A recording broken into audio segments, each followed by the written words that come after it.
Deduction और induction. मैंने ये लास्ट टाइम ये बोला था आप लोगों को कि इनके आपसी संबंध, आपस में इनका क्या संबंध है और इनका आपस में क्या संबंध है, ये समझना है। ये जो पूरा,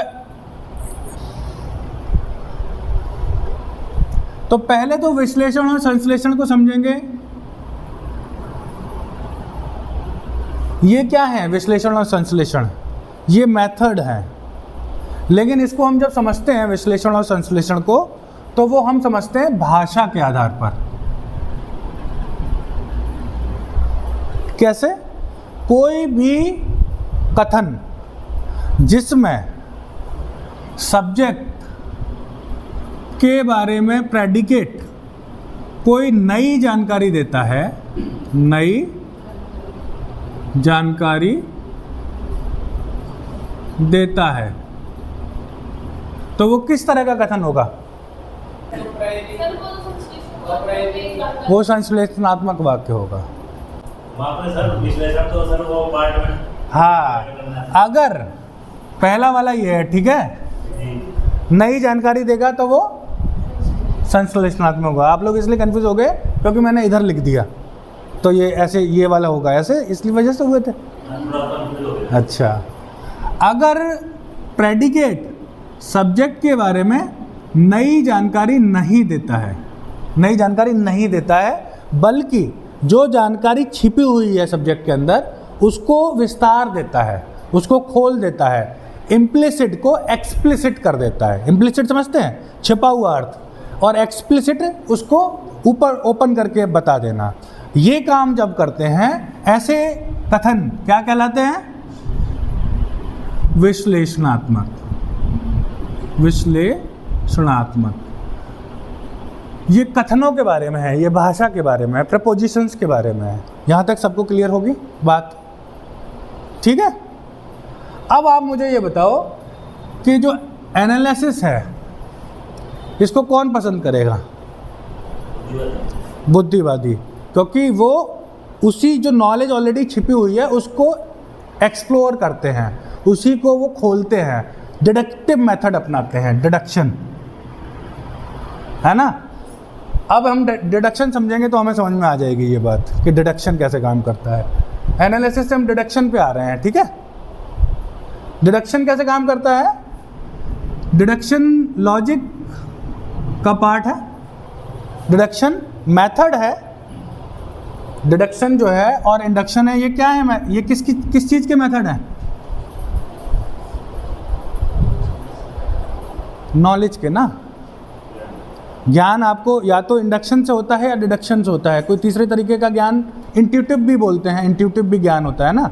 लेकिन आपके जो मेथड है नॉलेज के, वो दो तरह से हैं। इसको हिंदी में बोलेंगे, हिंदी लिख देते हैं इसकी, इसको बोलेंगे निगमन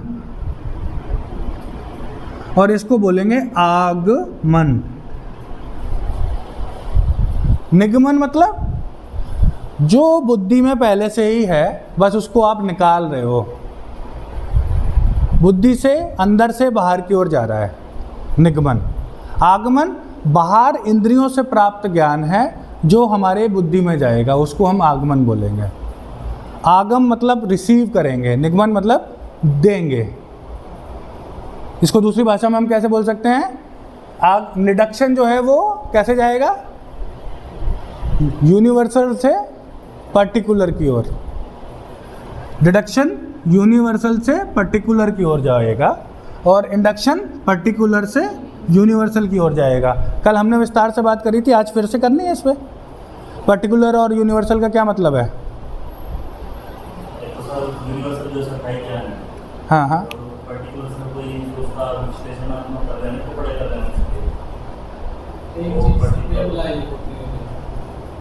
यूनिवर्सल ऐसी चीज़ है जो एक नियम आपने बना दिया, स्थायी नहीं, एक नियम ऐसा बना दिया जो हर विशेष परिस्थिति पे लागू होगा। जैसे 2 और 2 4 होते हैं। अब 2 और 2 4 बोतल भी होती हैं, 2 और 2 4 गिलास भी होते हैं, 2 और 2 4 केले भी होते हैं, 2 और 2 4 सेब भी हो सकते हैं, और 2 और 2 4 इंसान भी होंगे। वो जो 2 और 2 4 है वो यूनिवर्सल नॉलेज है आपकी, उसको आप किसी भी पर्टिकुलर पे लगा सकते हो, उससे कोई फ़र्क नहीं पड़ेगा। ये डिडक्शन है, 2 और 2 4 होते हैं, ठीक है। इसके लिए हमें किसी अनुभव की ज़रूरत नहीं है, ये हमने लॉजिकली इसको निकाला है।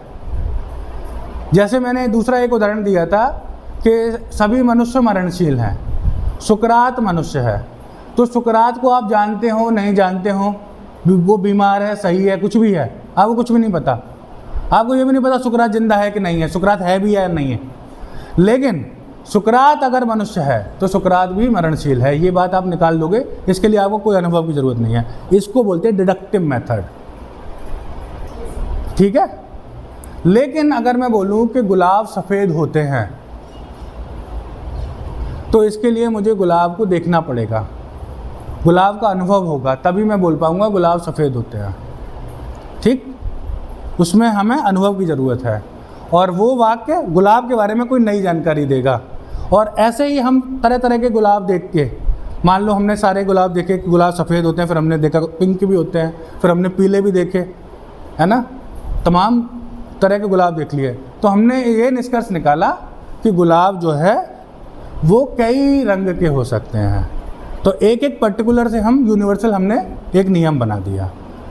ये तो गुलाब के बारे में हो गया। एक मैंने कौवे वाला उदाहरण दिया था कल कि एक कौवा हमने काला देखा, दूसरा कौवा काला देखा, फिर रशिया में गए वहाँ पे भी कौवा काला देखा, यूएस में भी कौवा काला देखा, दिन में भी देखा, रात में भी देखा, ठंड में भी देखा, गर्मी में भी देखा।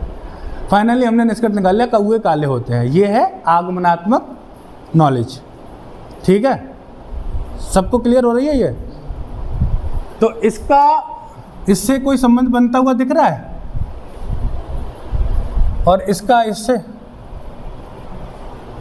दिखा कोई संबंध? जो भी इंडक्टिव नॉलेज होगी वो सिंथेटिक स्टेटमेंट में बताई जाएगी, बताई जाएगी कि नहीं? कोई भी इंडक्टिव नॉलेज होगी उससे जो स्टेटमेंट होगा वो सिंथेटिक होगा, पक्का। और जो डिडक्शन से नॉलेज बनेगी वो एनालिटिकल होना चाहिए, उसमें नई जानकारी तो मिलेगी हमें, लेकिन वो नई जानकारी उसी में छुपी हुई थी, उसको हमने निकाल लिया लॉजिक से। ऐसे ही होगा ना? यहाँ तक आपको सबको क्लियर है? तो अब ये तीसरा पार्ट है, बस है ये भी इसी से जुड़ा हुआ। अप्रायरी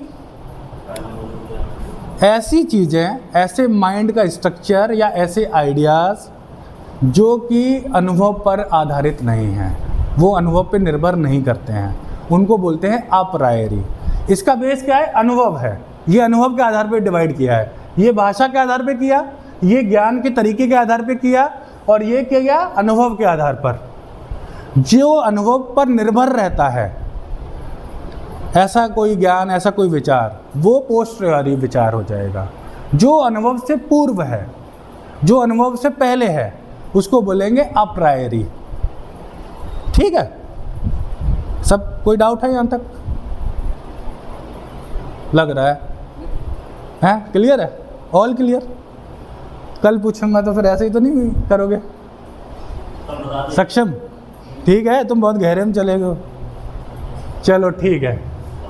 ये बड़ा कॉम्प्लेक्स सा है मामला, इसको इसलिए मैंने दोबारा से कराया कि ये चीज़ क्लियर हो जाएगी तो आपके 5-7 क्वेश्चन इसी के आसपास घूमते हैं।